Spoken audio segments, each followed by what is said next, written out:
View Plus, perjalanan kali ini membawa kita ke sebuah tempat yang selama bertahun-tahun hidup di antara sejarah dan stigma. Begitu mendengar nama Gunung Kawi, banyak orang langsung mengaitkannya dengan pesugihan. Cerita demi cerita yang beredar membuat kawasan ini identik dengan tempat mencari kekayaan melalui jalan gaib. Namun benarkah hanya itu wajah Gunung Kawi? Faktanya, kawasan ini memiliki sejarah panjang sebagai tempat laku spiritual yang sudah ada sejak ratusan tahun lalu. Di Gunung Kawi sendiri, terdapat dua lokasi yang paling dikenal para peziarah. Yang pertama adalah Keraton Gunung Kawi, tempat yang akan kita telusuri kali ini. Sedangkan lokasi lainnya adalah Pesarean Gunung Kawi yang akan kita kunjungi pada episode berikutnya. Jadi, apakah semua orang datang ke sini untuk pesugihan? Atau justru semuanya kembali kepada niat dan tujuan masing-masing?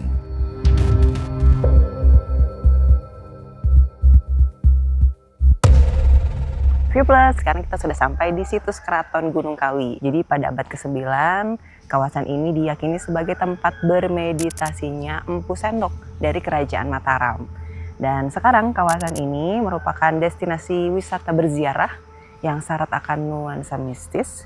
Dan orang-orang biasanya datang ke sini untuk mencari ketenangan batin, untuk bermeditasi, ataupun ngalap berkah atau mencari berkah. Kira-kira ada apa aja sih di area ini? Yuk kita eksplor bareng-bareng.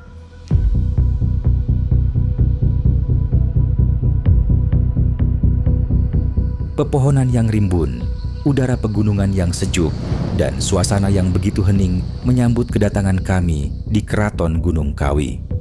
Kesan pertama yang kami rasakan justru adalah ketenangan, jauh berbeda dari stigma yang selama ini melekat di benak banyak orang.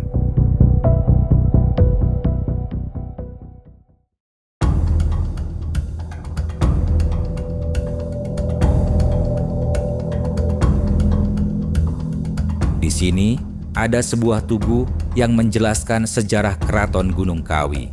Menariknya, sejarah tempat ini jauh lebih tua daripada yang banyak orang bayangkan. Berdasarkan informasi yang tertulis pada tugu sejarah ini, kisah Keraton Gunung Kawi bermula sekitar tahun 861 Masehi. Saat itu, Empu Sindok meninggalkan kerajaan Mataram Hindu menuju lereng selatan Gunung Kawi. Di tempat inilah beliau membangun tempat semedi sebagai ruang untuk mendekatkan diri kepada Sang Hyang Widi. Dari lokasi ini pula, Empu Sindok dipercaya memperoleh petunjuk spiritual yang kemudian menjadi bagian dari perjalanan berdirinya Kerajaan Medang Kamulan di Jawa Timur. Tradisi semedi tersebut terus diwariskan hingga berabad-abad kemudian.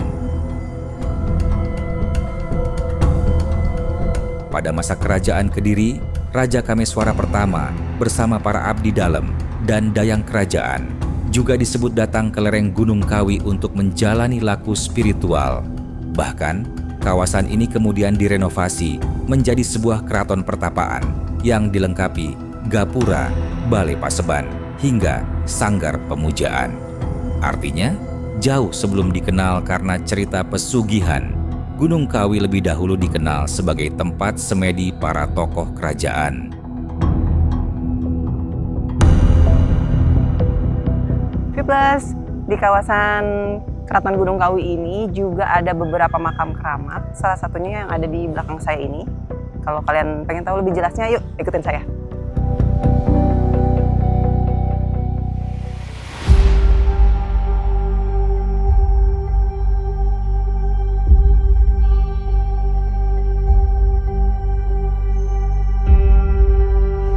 View Plus, di kanan kiri saya ini merupakan makam dari Eyang Hamid, Eyang Joyo, dan Eyang Broto, dan beliau-beliau ini merupakan abdi dalam dari Prabu Kameswara I dari Kerajaan Kediri. Jadi Prabu Kameswara I dipercaya bermeditasi di kawasan ini hingga akhirnya moksa, dan beliau juga turut serta membawa para abdi dalamnya.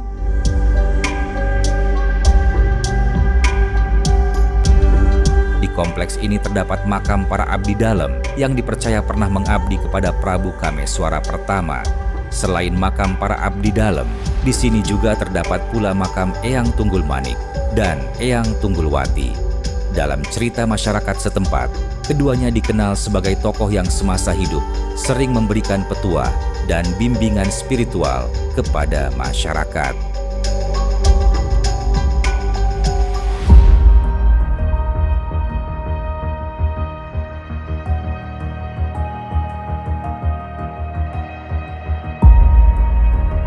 Setelah menyusuri area makam dan mengetahui jejak sejarah Keraton Gunung Kawi, perjalanan kami berlanjut menuju bangunan utama yang menjadi pusat aktivitas di kawasan ini. Dari luar, bangunan ini tampak sederhana. Namun, di balik pintunya tersimpan berbagai cerita yang selama ini menjadi bagian dari perjalanan spiritual Gunung Kawi.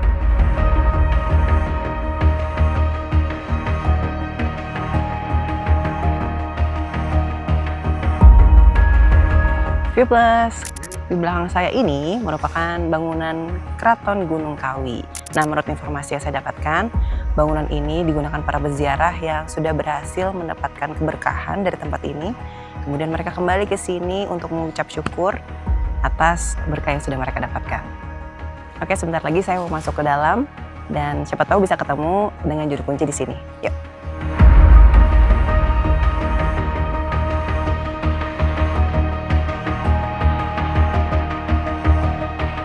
Pada zaman dulu ini sebetulnya Keraton Gunung Kawi ini merupakan hutan belantara gitu.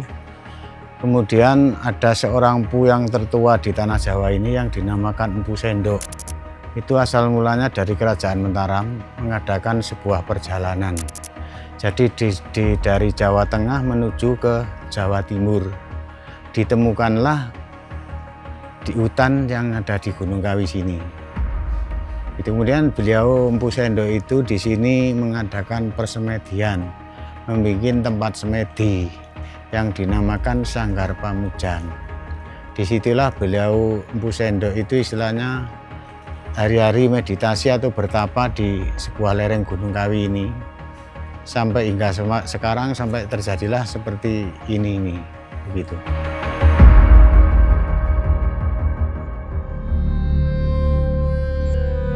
Suasana di dalam keraton terasa begitu hening.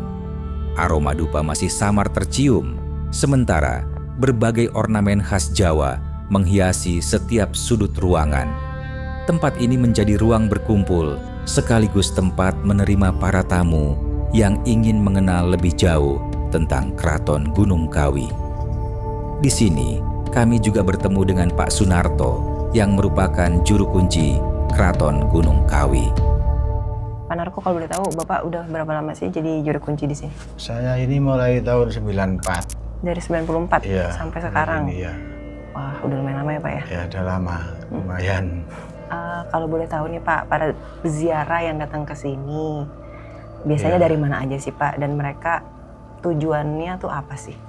Begini, jadi kalau masalah peziarah ini sebetulnya dari segala penjuru. Bahkan dari mancanegara, luar negeri juga banyak. Oh, iya. Ya istilahnya ke sini semua ngalah berkah. Kadang-kadang orang pengusaha, termasuk pejabat, seorang artis-artis juga datang ke sini dengan jalan istilahnya ngalah berkah. Umpamanya punya perusahaan lagi collab atau apa gitu, ngalah berkah di sini. Biasanya apa yang harus mereka lakukan? Mereka harus bawa apa atau bagaimana? Sini adat kejawen, jadi kadang-kadang tamu-tamu itu diwajibkan membawa bunga atau dupa, dupa wangi atau kembang bunga itu. Biasanya ada hari-hari tertentu nggak sih Pak, para peziarah tuh banyak berbondong-bondong datang ke sini? Kalau hari-hari tertentu biasanya ini ada hari yang disakralkan di sini, namanya hari malam Selasa Kliwon dan malam Jumat Kliwon. Oke. Itu hari sakralnya Keraton Gunung Kawi. Kenapa 2 hari itu disakralkan? Begini Bu, jadi khusus peziarah ke Keraton Gunung Kawi, kadang-kadang di sini kan ada hari yang disakralkan sebulan itu 2 kali, malam Selasa Kliwon dan Jumat Kliwon, itu hari khol beliau. Oke. Itu hari kholnya, dekolnya beliau kalau Mbah Tunggul Manik itu malam Selasa Kliwon, Mbah Tunggul Wati itu malam Jumat Kliwon. Oke, Pak Narko, di belakang kita ini ada altar. Boleh Bapak jelaskan nggak sih ini untuk apa? Nah, kalau ini Bu, ini namanya meja ini berupa untuk menyiapkan sesaji. Jadi di sini tiap-tiap malam Kliwon itu diadakan membuat sesaji. Sesaji untuk memberi penghormatan sama leluhur yang ada di sini. Ya termasuk beliau yang Tunggul Manik dan Tunggul Wati. Iya. Baik. Juga di sini ada di sebelah itu ada kamar khusus tempat meditasi. Oh iya, benar. Ya, Ada bilik untuk meditasi ya, Pak? Iya, meditasi ini termasuk bisa dilihat lah, ini biliknya lah. Ini tempat meditasi di dalam itu. Yang mau bakar tupa atau apa gitu di dalam sini. Ini bilik untuk meditasi lah, itu tupanya nyala. Masih nyala banyak itu. Siapa Pak yang boleh bermeditasi di sini? Segala tamu. Segala tamu boleh. Segala tamu ya. Ada pantangannya nggak sih Pak? Tidak ada. Yang penting orang yang lagi halangan saja yang tidak boleh masuk. Yang lagi berhalangan atau lagi haid. Ya.